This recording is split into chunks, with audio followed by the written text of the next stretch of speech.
চশমা museum, a house of world class, জলট্যাক মোড়, বহরমপুর মডার্ন হোটেলের সামনে।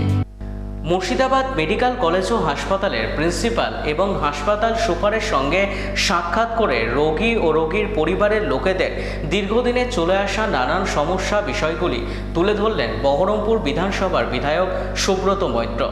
দীর্ঘক্ষণ তা নিয়ে আলোচনা করেন এবং সমস্যার সমাধানের সচেষ্ট হবেন বলে জানিয়েছেন তিনি আরও বলেন, আগামী 15 দিন পর আবারও তিনি হাসপাতাল পরিদর্শনে আসবেন। সমস্যাগুলি সমাধান হয়েছে কিনা সে বিষয়ে খতিয়ে দেখবেন।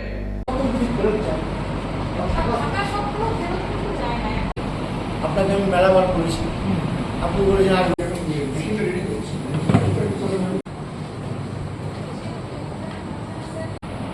আশা হতে হয় হসপিটাল থেকে, আর ওদের তো একটা না, ওদের প্রতিটি আছে।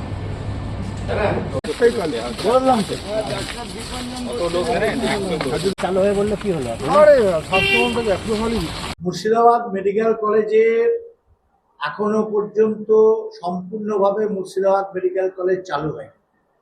তৃণমূল সরকারের আমলে যে মুর্শিদাবাদ মেডিকেল কলেজের রূপ দেওয়া হয়েছে তাতে অসংখ্য বিভাগ নেই, এবং সব থেকে যেটা আশ্চর্যজনক ঘটনা, এটা আমরা অনেক দিন ধরেই বলে এসেছি, হার্ট চিকিৎসার জন্য মানে কার্ডিয়াক কোনো ডাক্তার এই মেডিকেল কলেজে নেই। এরকম অনেক বিভাগের ডাক্তার নেই, এবং বিভাগের ডাক্তার থাকলেও অনেক ইনস্ট্রুমেন্ট নেই, যার জন্য সঠিকভাবে ভালো চিকিৎসা এই মেডিকেল কলেজে হয় না। এছাড়াও এই মেডিকেল কলেজের যে বিষয়গুলোর উপরে আজকে প্রিন্সিপালের কাছে আমি বলে এলাম, সে বিষয়গুলো আপনাদেরকে আমি বলছি, আপনারা সঠিকভাবে বিষয়গুলো সাধারণ মানুষের কাছে তুলে ধরুন। যেমন স্ক্যাভেঞ্জার স্টাফ আমাদের এই মেডিকেল কলেজে 217 জন আছে। আমাদের মুর্শিদাবাদ মেডিকেল কলেজের যেভাবে রুগী ভর্তি হয় এবং আউটডোরে রুগী দেখানো হয়, আমি বলে এলাম এই 217 জন স্টাফ দিয়ে এটা সম্ভব নয়।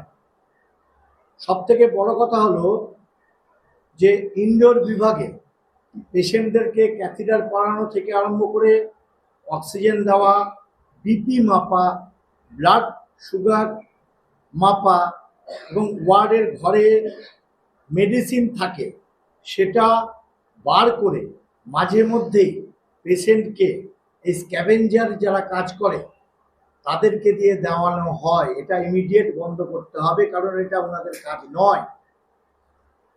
দ্বিতীয়, ওপিডিতে 6 থেকে 7 জন দালাল থাকে, তার মধ্যে রাজু শেখ তার 4 জন, বাকি 2 জন আলাদা। এর মধ্যে মানিক শেখ একজন দালাল আছে, যে মেডিসিন ওপিডিতে শনিবার ডক্টর বিকাশ সরকারের ঘরে থাকে। এমার্জেন্সিতে সব সময় ডাক্তাররা থাকেন না, বেশিরভাগ নার্সিং স্টাফ টেবিল ছেড়ে উঠতে চান না। কোনো রুগীর প্রয়োজনে স্যালাইন পাল্টানোর দরকার পড়লেও সেই কাজ অন্যজনদেরকে দিয়ে করানো হয়। ওয়ার্ডের স্ক্যাভেঞ্জার ছাড়া যারা আউটডোর প্রিন্সিপাল অফিসে যারা কাজ করে তাদেরকে 2 ঘন্টা ডিউটি বাড়ানোর কথা বলেছে। ওয়ার্ড গেট পাস নিয়ে মাসিদের থাকার কথা বলা সত্ত্বেও অনেক মাসি বিনা গেট পাসে থাকে। হসপিটালে গাড়ি পার্কিংয়ের জন্য ব্যবস্থা থাকলেও সেই পার্কিংয়ে যেখানে 10টা অ্যাম্বুলেন্স থাকার কথা, সেখানে 25টার উপরে অ্যাম্বুলেন্স থাকে, যার জন্য হসপিটালে যারা বিভিন্ন চিকিৎসা করাবার জন্য রুগী নিয়ে আসেন, বা মোটর সাইকেলে আসেন বা টুকটুকে আসেন, বিচ্ছিন্নভাবে গাড়ি রেখে দেওয়ার জন্য হসপিটাল চত্বর অপরিষ্কার অপরিচ্ছন্ন অবস্থায় থাকে। সেটা দেখার জন্য আমি প্রিন্সিপালকে বলে এলাম। আউটডোর এবং যিনি অপারেশন, আউটডোর এবং যিনি অপারেশন করবেন প্রত্যেক সপ্তাহের প্রত্যেক ডেটে যারা করবেন তাদের নামের তালিকা ঝুলিয়ে দিয়ে আসার জন্য বলা হলো।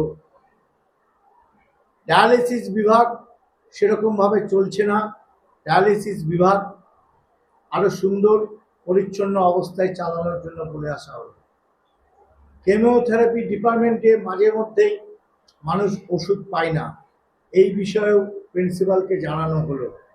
এছাড়া ব্লাড ব্যাংক সহ এমআরআই এবং সিটি স্ক্যানে প্রচুর দালাল নিযুক্ত হয়েছে এবং একজন মানুষের এমআরআই করার জন্য 2000 টাকা করেও দালালরা নিচ্ছে।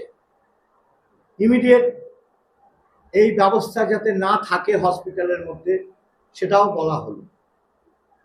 আমাদের এই হসপিটালে আইন শৃঙ্খলা দেখার জন্য যে পুলিশদের রাখা হয়েছে, সেই পুলিশদের মধ্যেও বিভিন্ন দুর্নীতির ছায়া আমরা দেখতে পেয়েছি, সেটাও আজকে প্রিন্সিপালকে বলে আসা হলো।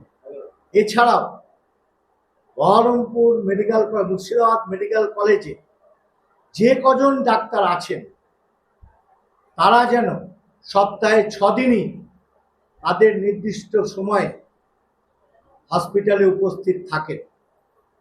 যিনি আউটডোর করবেন বৈকাল 4টে পর্যন্ত, সকাল 9টা থেকে বৈকাল 4টে পর্যন্ত তার চেয়ারে যেন তিনি বসে থাকেন রোগীর সেবাদান করার জন্য। এছাড়াও আউটডোর বিভাগে পরিষ্কার পরিচ্ছন্ন রাখার জন্য এবং সুশৃঙ্খলভাবে যাতে রোগীরা টিকিট কেটে ওপিডিতে দেখাতে পারে এটার জন্য বলা হলো।